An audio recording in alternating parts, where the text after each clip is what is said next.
What's up, everybody? Welcome to another fresh take. And before we get into this spoiler-free movie review, I do want to let you guys know something. There's going to be a little bit of a change to the Winging It podcast this weekend. We're not going to be going on Sunday this weekend. We're going to be going on Saturday.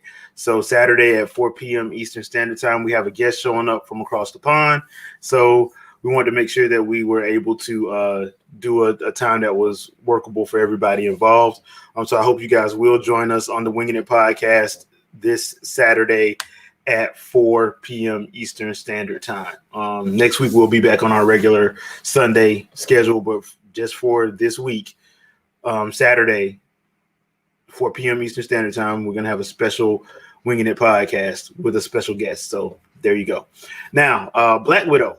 I saw it. I have Disney Plus, so I just did the premiere access and just went on and watched it because a lot of the theaters where I'm at aren't open. Some of them are, but some of them are. One of my favorites is gone, and I wasn't finna try to figure any of these other ones out at the time being. I need to start checking some of them out, so I can start going back to the theaters. But that being said, I did check it out at home. And overall, I'm going to be honest, I enjoyed it. I do have a couple of issues with it, and I'll get to those in a minute. But if you've watched any other of the other movies in the Marvel universe, you already know how this setup is going to go. They do a good job with telling the story, even though I thought some parts of the story, especially the stuff with especially some of the stuff with the main villain of Dreykov, thought that was kind of a little bit like they didn't go into it as much as I thought they would, especially with the stuff that was standing around Budapest. I didn't really get why they didn't, go into that a little bit more. Action's good. I have no problem with that. The actors, they do a great job. Well, most of them do.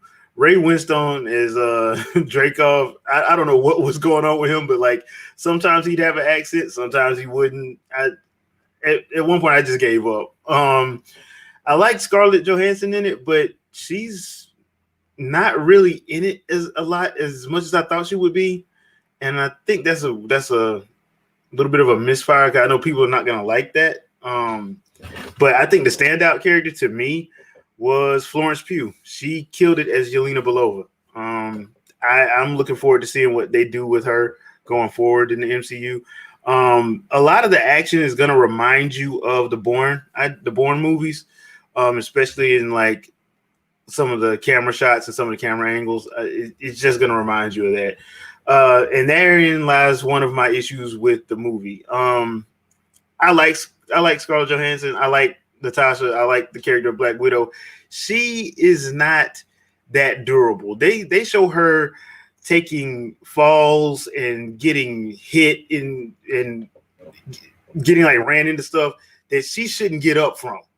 She's a regular person. Now in the comics, Widow had taken a modified version of the Super Soldier Serum. That's why she's able to do some of the stuff that she can do, but they never set that up in these movies, and you see her take a hellacious amount of damage, and you're like, you should be dead. And it boggles my mind. The other thing, and I think this is one of the things that a lot of people didn't like, I am a fan of the character of Taskmaster. I don't have a problem with them gender flipping Taskmaster. My problem is they made Taskmaster pretty much the Terminator. She has no speaking lines in this movie. Now, most times when this happens, people get mad, but I haven't heard I haven't heard anybody really complain about it. And I was upset because I'm like, Olga Kurylenko plays Taskmaster. You should know that by now. That's not really a spoiler. Olga Kurylenko plays Taskmaster. I like Olga Kurylenko. I think she's a great actress. I would love to have heard her approach or her, rendition of Taskmaster. Taskmaster in the comics, he's braggadocious.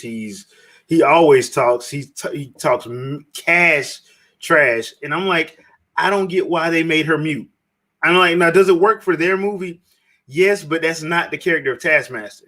So that's the problem that I have with that portrayal. I just think that they should have actually let her be Taskmaster. If they were going to let her be Taskmaster, let her be Taskmaster. Don't have her mute. Because I was just sitting there waiting for the Terminator theme to play every time she came on screen, because that's pretty much what she was in the film. Other than that, I think it does do a good job of kind of like telling the story what happened between Infinity War and Civil War, especially with Natasha. So overall, I think it works. I did like the post-credits stinger.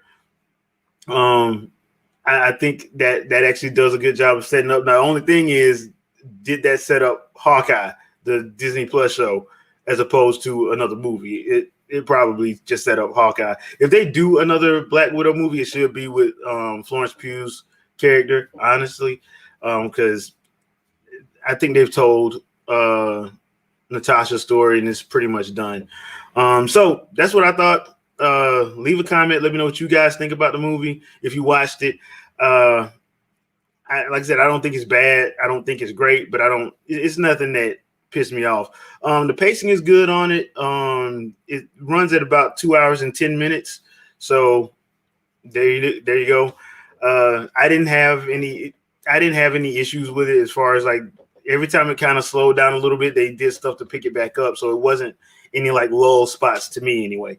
But leave a comment, let me know what you think, and I'll catch you guys on the next vid. Also, remember, Saturday, 4 p.m. Eastern Standard Time for the Winging It Podcast, and we'll see you guys then. Peace.